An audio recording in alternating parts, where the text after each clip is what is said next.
Nowadays, it's so time consuming having to keep up with friends.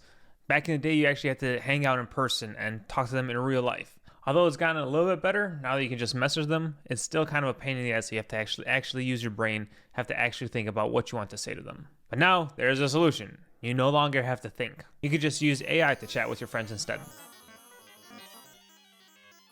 Now we're joking, of course. You should still definitely hang out with your friends in real life. But this doesn't diminish this use case. AI is a really powerful tool, maybe to get the conversation started, or maybe to respond to bots. This is a really cool solution.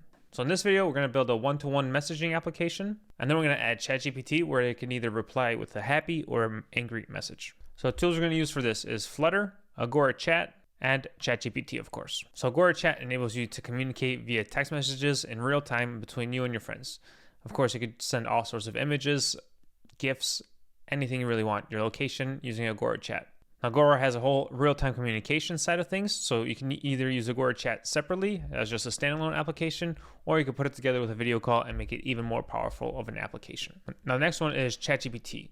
So this one's been all over the news. You've probably already heard about it, but it's an AI model that can give you responses to whatever text inputs you give it. We're going to use it by taking the last message the user has received and tell ChatGPT to give us a happy or mad response. So before we get to the actual coding part, we're going to need some of this information. So all these are going to be from the Agora side, and this is going to be from the OpenAI ChatGPT token. We need this information in order to access both of these APIs. Now for the Agora, you're of course going to need an Agora account, but then you go to console.agora.io. Then select your project. Now I know this console is going through a rebuild right now, so just go to whatever project you're working on, and within there look for something related to chat, and you should be able to see an app key. On top of that, we're going to create some users. So you click the users, and I already made some users. I'm going to have my name, Tadas Petra, and then Dennis. These are the two users that I'm going to use. Now, in order to use those users, we need to have a token for those users. You can generate that using code, but for this, we're just going to generate them using a temporary token. So here you put in your username, and then you generate a token. Copy that token into your repo. Okay, so we have the app key, we have two users, and each user has a temporary token. So now we can go to platform.openai.com, make sure you have an account, log in and everything, go to personal, and do view API keys. So here you can create a key, and you'll see this little secret key. You can only see it once. Make sure you copy it into your project and don't lose it. Now we're going to use two packages within this application, the Agora Chat SDK and the ChatGPT SDK. So make sure to import those, and now we're ready to start. Now, this isn't a UI tutorial, so we're not going to spend too much time on building out the actual UI. We're going to focus on how Agora Chat or just messaging in general works between two people, and then how to actually implement the ChatGPT component. So if you're looking for UI, that's not the right place. Now, other than our constants file, we're going to have two different files. The main page is going to be where you select to go into the conversation. There's just going to be real simple buttons to be able to go into the chat as the different users. So let's build those out real quick. So I already had the chat page defined with all the UI stuff. And within the chat page, we're going to need a couple components.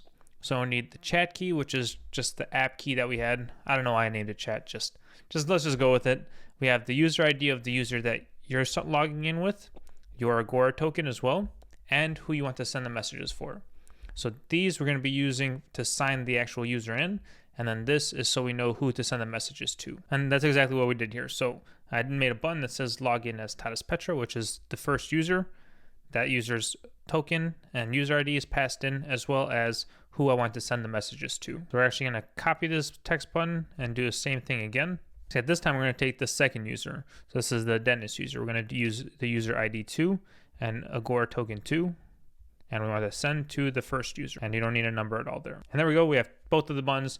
Now we can log in as either of the users. So let's see what happens. There we go. I'm logged in. And you can see at the top, I'm messaging Dennis. But if I enter something and send it, it doesn't do anything because the implementation isn't there yet. So now the main part, the chat page. This is where all the magic happens. Just to give you a lay of the land before we dive into it. So we have all the data that we need passed in. We have a data type of demo message. So this is what we're actually going to be sending. So we're going to send the text and who is the sender. I'm going to put those in a list here. And we're going to display it in the list view here. And there's a little bit of code here that shows you whether you're the sender. It's going to put it on the right side, make it blue or green, I don't remember. And if you're the receiver, we're going to put it on the other side. so that you can tell whose messages are coming from. Now below the list view where all the messages are going to be, we have the two buttons, the either happy AI or angry AI, which of course don't do anything right now. And then finally the actual text field here where we can input what we want to send and then be able to send it. And we have this add message function that adds a message to our list of messages. And there's some little magic that happens here so that you're not at the very top of the list, because we want it to scroll down so we can see our latest message. Okay, so we're ready to go. The very first thing you need to do is initialize the Agora SDK. There's no function defined for that, so we will do it. So the very first thing we need to do is initialize our Agora chat client. And to initialize, we're going to need to pass our app key. You know what? I'm kind of annoyed that I named it chat key. I'm going to replace it with app key. It just makes a lot more sense and it'll be easier to follow. Now next we need to start the callback. So this starts listening to some of the changes that are happening within either the context or the chat. Next part, we need to add a chat listener. This will listen to the actual messages coming in from other users. For this, we need the chat client, and we're going to be looking into the chat manager, and we're going to do the add message event. For each message event, you need a unique handler ID. I'm going to call it unique handler ID, but you can get more creative than that, I think. And then we're going to create our chat message event. So this gets triggered whenever we're sending out a message. So if we send a message successfully, we're print in our console that the message was sent successfully, and we'll call this add message that adds a message to our list of messages. But if things go wrong, we print the error. We're also going to create an event handler here. So on the same chat messenger, we're going to add an event handler, again named unique handler ID, but that's okay for now. It can be the same name because this is an event where this is an actual message event. So for this, we're going to add an on message received handler that goes to a function called on message received, which we have not defined either. Now this function needs to take in a list of chat messages. These are going to be all the messages that were received that the user hasn't gone through. And within the function, we're going to go through every single message and check what type of message it is. All the ones we're going to have are text messages, but you can send video, location, emojis, whatever you want.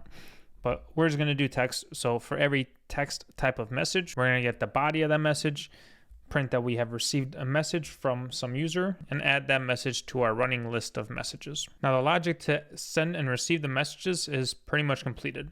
The only thing we need to do is actually execute the sending and the receiving of messages. But there's one more thing we need to do, and that is to sign in. We use a chat client again. We do login with Agora token where we pass in the user ID and the Agora token that we had. And if it works, we'll print that it succeeded. If it doesn't work, we'll print that it failed and why. So if we sign in, that brings up another problem, as we need to be able to sign out as well. Sign out is also pretty straightforward. We do the chat client, log out, but another special thing is we're going to remove the event handlers and the message events, both named unique handler ID. And while on the init state, we were initializing all that stuff. Whenever we leave this, that's when we want to do the sign out. Okay, so now we can look at this. It says sign out succeeded. So you see, now when we log in, we'll see that the login actually succeeded with this user ID. Now we're finally ready with the Agora side of things. We're logged in, signed in, all our handlers are ready. Now to actually send the message. We'll create a function called send message, where we'll pass in the user ID of who we need to send it to and the actual message. Now I want this to happen on press of this button. This is the one with the icon that has the send icon. And here we're just going to call the send message. So the person we want to send it to is the one we passed in. It's the receiver ID, and our message is going to come from message controller.text. Now we need to create an actual message object that works with our Agora chat. Now the target ID, the person we want to send it to, we passed it in, the send to, and the content is the message. And there goes GitHub Copilot doing my job for me. This is the exact function we need. So on the chat manager, we call the send message with our message object. What we're going to do is set the state of our message controller here to empty so that you can start typing the very next message. Now that should in theory work. Click hello, click send, you'll see hello pops up here. And since at the beginning we set that on message received, we're able to go to another device, log in as the other user, and type messages here as well. And there we go. Seems like the actual chat part is working well. Now let's connect ChatGPT to this so we don't actually have to talk to the other person. The very first thing is we need to create an instance of a connection to OpenAI. And using our package that we brought in, the ChatGPT SDK package, it makes our life a little bit easier. All we need to do is pass in the token that we found at the very beginning and we put in our const file. Now for this, we're not going to actually send these messages right away with Agora. We're just going to add it into our text controller. We first create the send AI message function. So this is going to be the actual part that interacts with OpenAI. So using the ChatGPT SDK package, we need to create this complete text object. Our prompt is just going to be our message that we pass in. Model, we're going to choose the DaVinci 3 model. And you can add some more fields like max tokens and stuff, but we're going to keep it simple. Then we call the OpenAI with our request, wait for it to complete. You'll get an object back. You want to parse it through and you'll see it. This is the actual response. So that's the interaction with OpenAI. Now we'll create the actual functions whenever we click these buttons. So this is where we use the isWaiting response finally. When we first start a request, we're going to set this to true so that you can't keep clicking these buttons and keep requesting new, responses from OpenAI.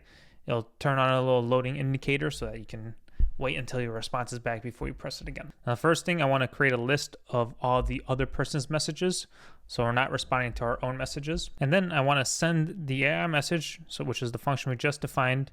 I want to say, give me a happy response to the message and the last message that the other user sent. Now, if everything works properly, we do message controller.text, and we just set the value to that response. Now, I should be able to save this, and let me just do one more step, which is copy paste this, do on send angry message, change this to an angry response. Everything else stays exactly the same. And now we're almost ready. We just need to actually call those functions. So this is the happy AI function.